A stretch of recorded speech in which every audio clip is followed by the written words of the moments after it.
Bonjour.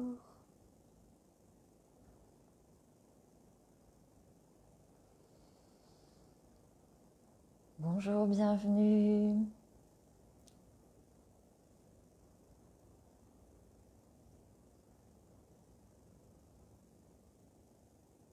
Bonjour à tous, à toutes, à vous qui vous connectez ce matin.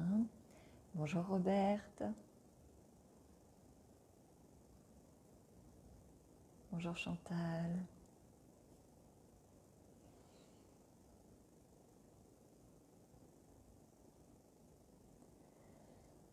Alors, est-ce que tout est OK au niveau du son, de l'image? Est-ce que certaines d'entre vous sont d'accord pour me dire si ça fonctionne bien?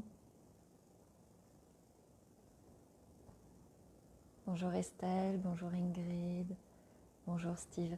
Merci, super. Merci beaucoup. Ok, on se retrouve à nouveau pour pratiquer la méditation ensemble. Je suis ravie de vous retrouver. Alors, comme à chaque fois, je vais vous rappeler mes petites règles du jeu. Peut-être que certaines d'entre vous commencent oui, je vois vos messages apparaître. J'y répondrai tout à l'heure. Et merci en tout cas de me confirmer que tout fonctionne bien. Les petites règles du jeu, c'est toujours la bienveillance envers soi, envers les autres, la liberté.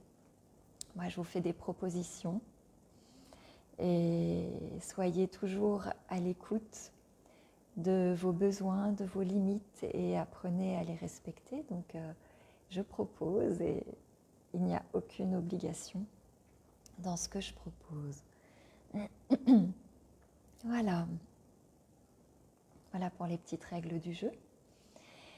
Et puis, je vous avais dit la dernière fois que je commence maintenant mes semaines en tirant une carte dans un jeu qui correspond à chaque fois à un petit conte. Donc je démarre ma semaine avec un petit conte philosophique, une intention pour ma semaine. Voilà, et j'ai choisi du coup, comme j'aime beaucoup commencer mes pratiques par un petit conte, j'aime bien, ça donne une intention à la pratique. Ça peut être une citation, ça peut être un conte. Aujourd'hui, c'est un tout petit conte que j'avais envie de vous partager. Un petit conte qui s'appelle « Ne te fie pas aux apparences ». Alors, je vais vous le lire. Et ce que je vous propose pendant ce petit temps de lecture, c'est de vous installer confortablement, de poser vos mains, de poser votre corps. Voilà, et de poser votre attention sur l'écoute de cette histoire et à ce qu'elle peut susciter en vous. Allez, c'est parti. Je vais marquer le début et la fin par le petit son du bol.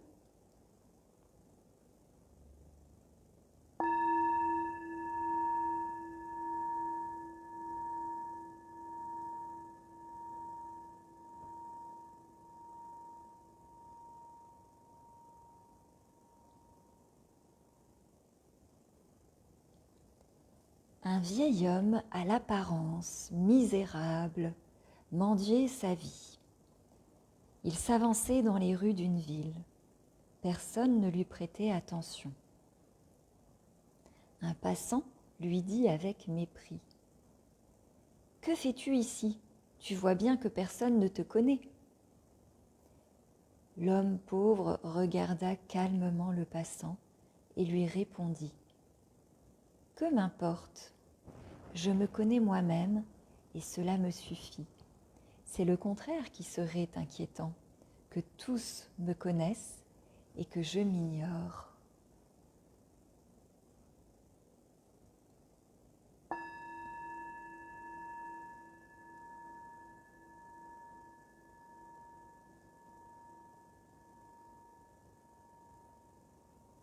Voilà, et on peut rouvrir nos yeux. Et j'ai envie de vous demander ce que cette petite histoire a suscité chez vous. Qu'est-ce que vous en avez pensé? Qu'est-ce qu'elle vous inspire? N'hésitez pas à noter hein, dans la suite de la conversation, là, un petit message si ça vous a inspiré quelque chose. Qu'est-ce qu'elle nous raconte, cette petite histoire?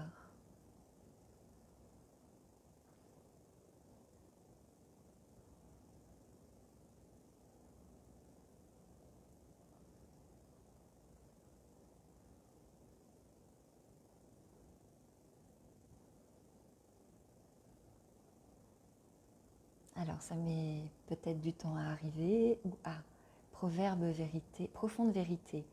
Ça me fait écho, je suis en recherche de qui je suis. Ah, merci Marie-France, merci Ingrid pour vos partages. Et oui, c'est peut-être le chemin de toute une vie d'apprendre à se connaître. Voilà, on est une planète à nous tout seuls, à explorer, à découvrir. Alors, je vous lis ce qui est noté après ce petit conte.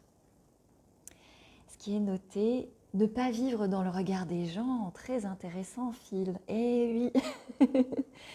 Alors justement, je vais rebondir sur ce que vous venez de dire parce que voilà, ce qui est noté avec ce petit conte, c'est attaches-tu plus d'importance à ton apparence extérieure qu'à cultiver ta beauté intérieure.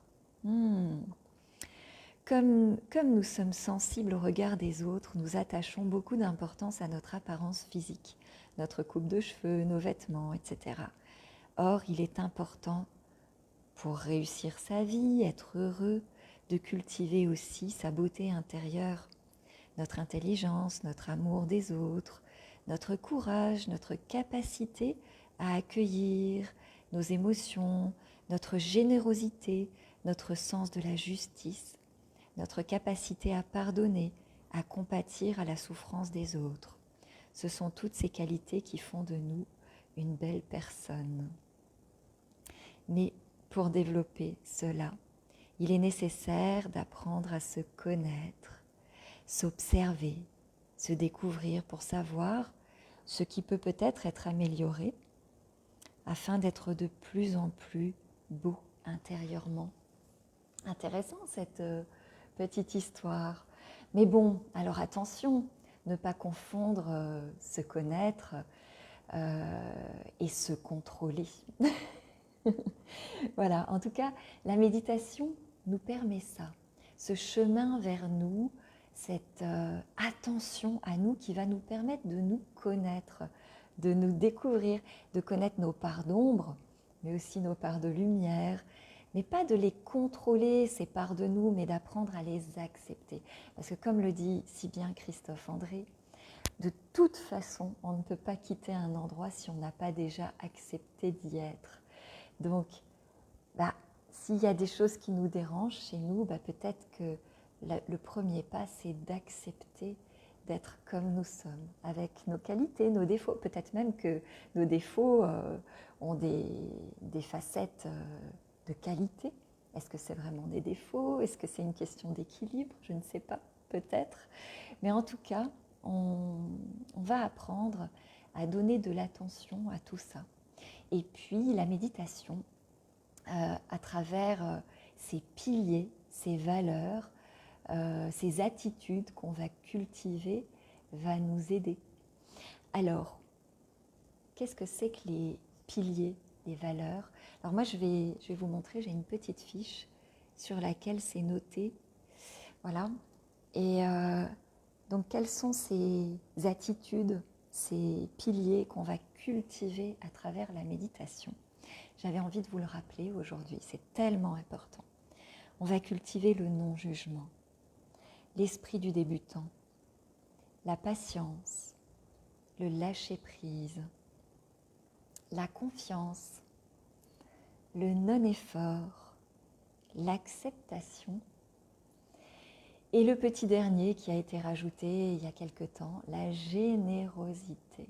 Voilà ce que nous avons à cultiver ensemble ce matin. Et je vous propose du coup de vous mettre à la pratique Allez, c'est parti. On s'installe, on pose nos pieds, on pose notre assise.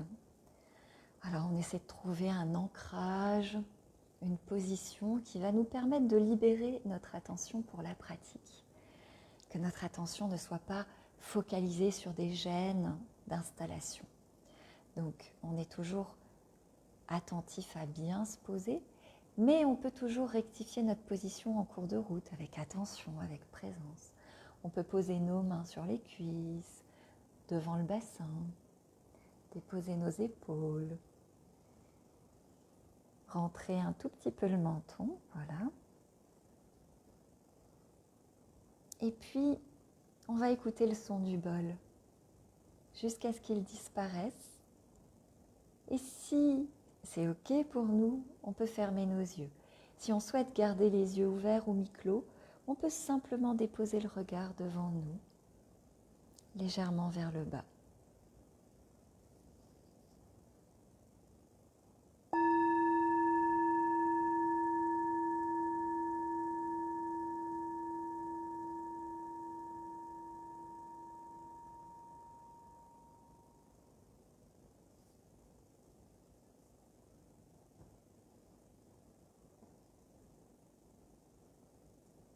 Voilà.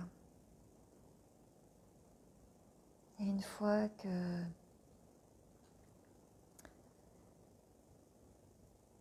nos yeux sont fermés, notre corps est posé,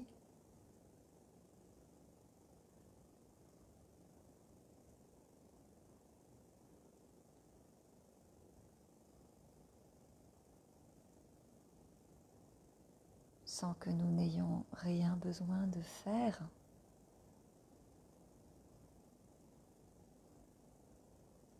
peut-être que notre attention peut se poser vers notre respiration, sur notre respiration, sur notre souffle.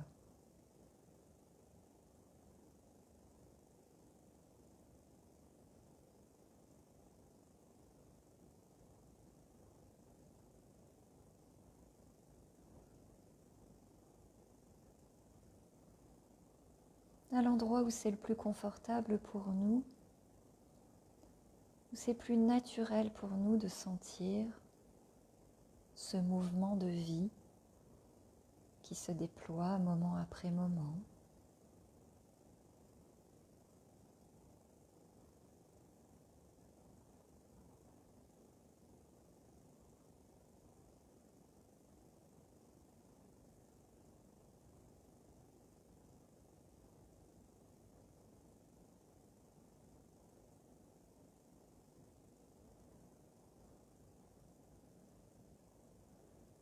Et lorsqu'on est attentif à notre respiration, il est possible qu'émergent en nous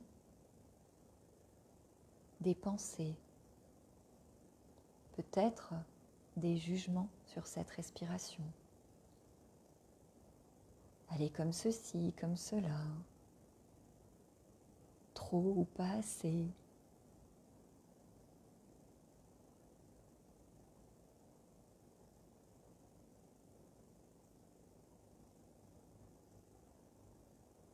Il est possible qu'on se dise que chaque respiration se ressemble, que c'est toujours pareil. C'est ennuyeux, parfois. Cela peut même susciter de l'impatience.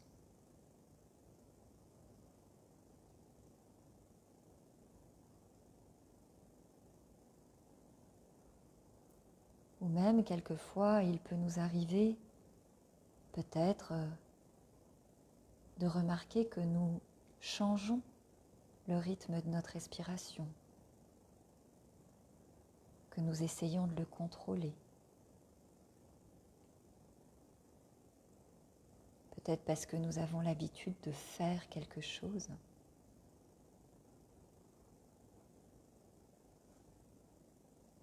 Ou peut-être même que nos pensées nous entraînent loin de la respiration, dans nos préoccupations. Tout ceci est naturel et le remarquer est très intéressant. Ainsi, nous remarquons comment fonctionnent nos pensées, nos automatismes.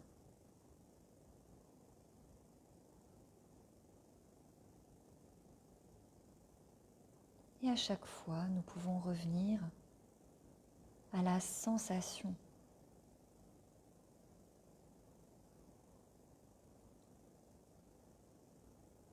Lâcher peut-être la pensée de la respiration, l'idée de la respiration, et revenir à l'expérience de la respiration.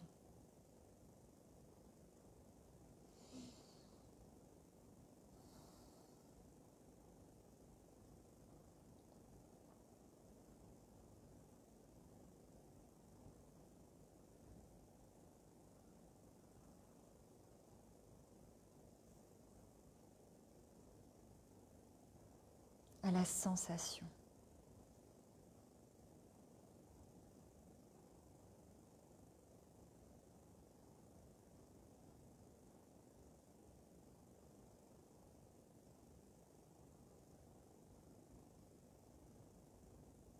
Avec patience, à chaque fois que l'attention s'échappe,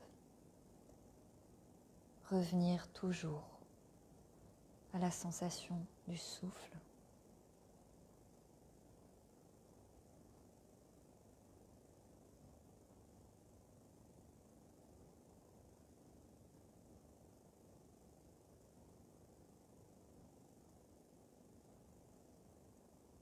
Et peut-être parfois faire l'expérience de ne pas juger cette respiration.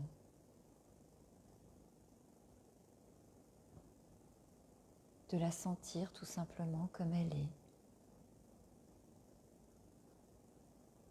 Et de prendre conscience que nos jugements ne sont que des points de vue, des pensées.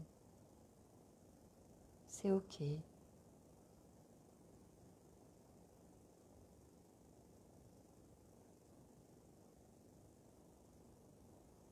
Mais toujours avec patience revenir à la sensation.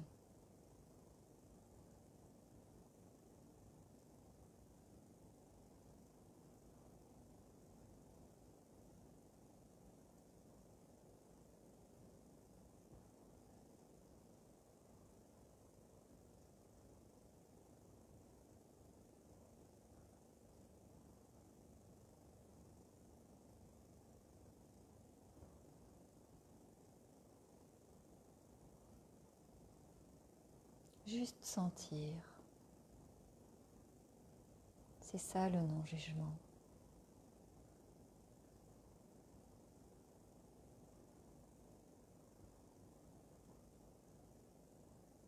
Avec l'esprit du débutant, peut-être en prenant conscience que chaque souffle est un nouveau souffle, parfaitement adapté à nos besoins corporels.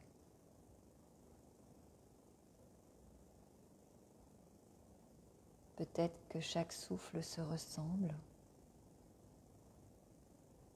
mais chacun peut être aussi particulier.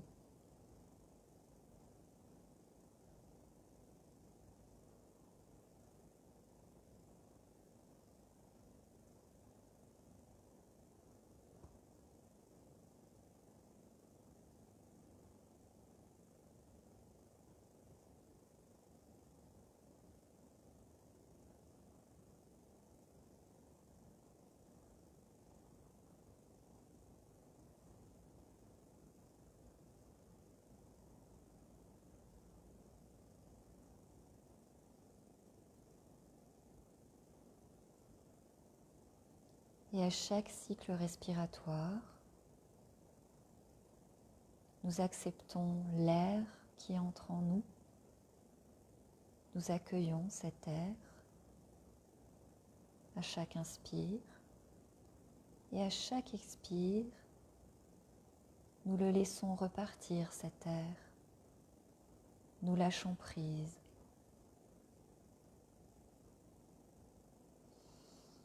J'inspire, j'accepte. J'expire, je lâche prise.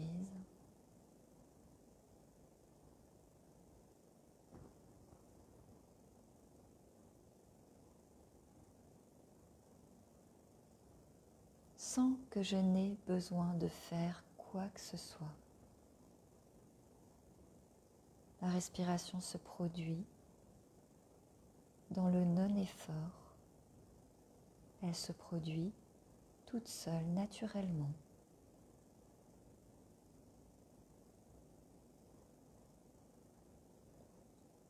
Et je peux juste la sentir.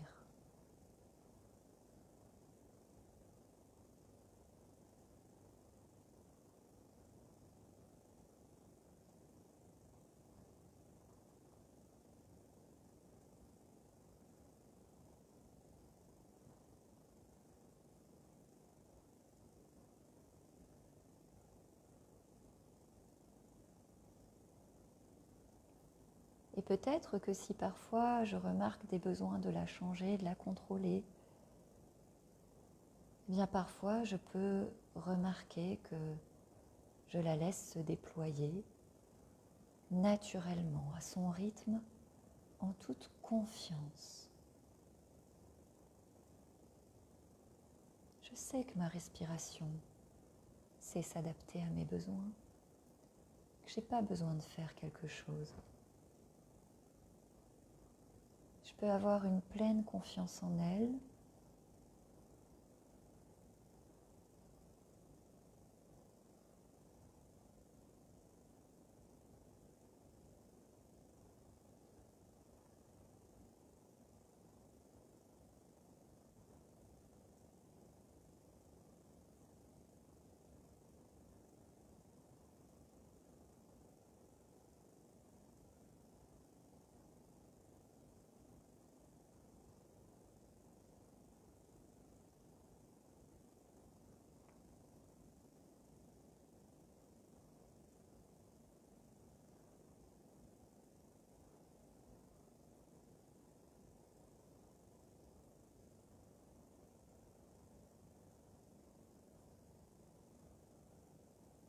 Et toujours, lorsque mes pensées m'entraînent ailleurs, avec patience, bienveillance,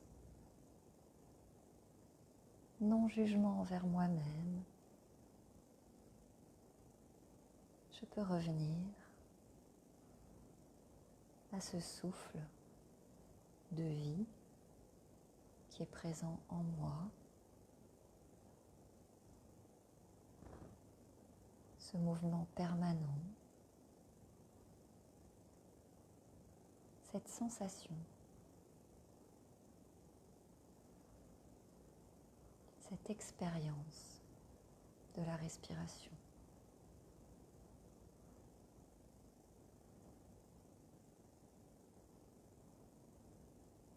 Elle est à la fois ordinaire, simple et tellement riche d'enseignements, puisqu'à elle toute seule, elle nous permet de cultiver ces piliers, ces attitudes, ces valeurs de la pleine conscience.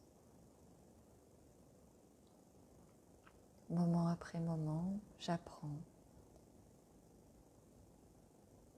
à accepter ma respiration telle qu'elle est, sans la juger, sans que je n'ai besoin de faire quoi que ce soit, puisque je la laisse se déployer en toute confiance. J'accueille l'air, j'expulse l'air, je lâche prise sur cet air. Avec patience, je reviens toujours à elle, à cette sensation de respirer, et avec curiosité, avec cet esprit du débutant. Et je cultive même la générosité, la bonté, puisque en faisant ça, je m'offre de la présence à moi-même. C'est un cadeau précieux.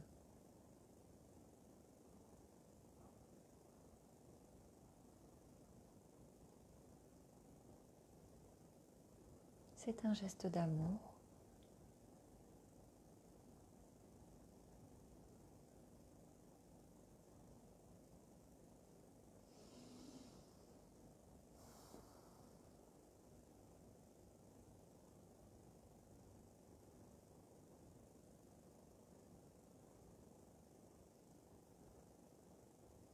Puis nous pouvons, si nous le souhaitons, remercier notre respiration pour tout cela. Remercier notre corps de respirer.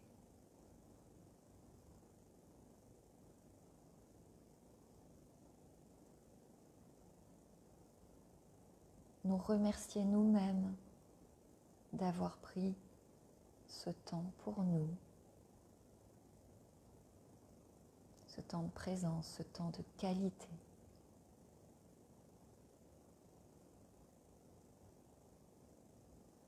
Et peut-être même remercier tous les autres êtres vivants et la planète pour cet équilibre qui nous permet de respirer cette respiration de tous les êtres vivants de la planète qui fabrique cet air avec sa composition si particulière qui nous permet de vivre.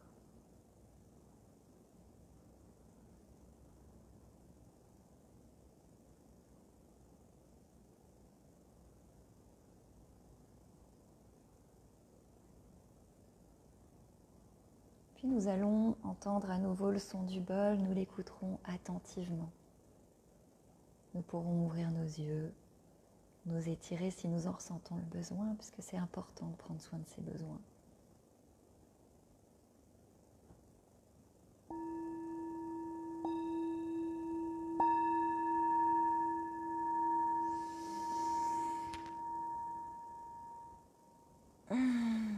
Voilà, on s'étire, attentif à la sensation de l'étirement. N'hésitez pas à partager votre ressenti, sensations corporelles, émotions, pensées. Voilà, ça active les zones cérébrales qui rentrent en action dans l'apaisement et la régulation des émotions, du stress. Donc c'est toujours important ce temps de partage. Donc n'hésitez pas, voilà.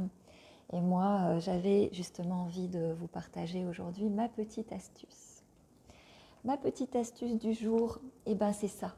C'est cette petite carte que je vous ai montrée. Voilà, ce sont les 8 piliers, les 8 attitudes, les 8 valeurs qu'on cultive en pratiquant la méditation régulièrement.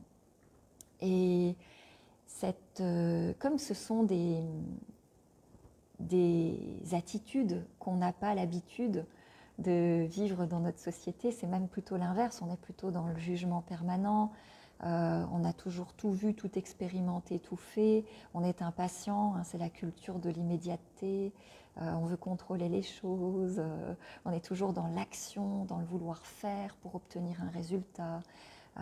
Voilà, on est plutôt dans une société individualiste. Donc voilà, tout ça, l'idée de ces 8 piliers, c'est pas d'aller dans un extrême inverse, bien sûr, mais c'est dans cet océan-là, de ramener une petite goutte d'eau et petit à petit de retrouver un équilibre entre le jugement et le non-jugement. Voilà, peut-être que certains jugements construits sont essentiels pour faire des choix. Et puis peut-être que certains jugements automatiques ne sont pas fondés et pas importants, on peut les laisser passer, voilà. Donc voilà, c'est un petit exemple. Mais en tout cas, moi, avant chaque méditation, avant chaque atelier que je guide, avant chaque formation que je fais sur la méditation, je relis ma fiche. Parce que je sais que moi, j'ai toujours besoin de me les rappeler. Voilà, c'est ma petite astuce du jour. N'hésitez pas à vous faire aussi une petite fiche et puis à relire ça. Parce que c'est important de se les appliquer à soi et puis petit à petit, ils vont devenir plus naturels pour nous-mêmes et on va être capable de les pratiquer aussi dans notre vie du quotidien, hors de la méditation, avec les autres, avec la planète. Voilà. Et c'est ce que je vous souhaite. Je vous souhaite une belle journée. Merci d'avoir été présent avec moi tous ensemble ce matin. Je vous souhaite de beaux moments de présence à vous, aux autres, au monde qui vous entoure. Et je vous dis à bientôt. Merci.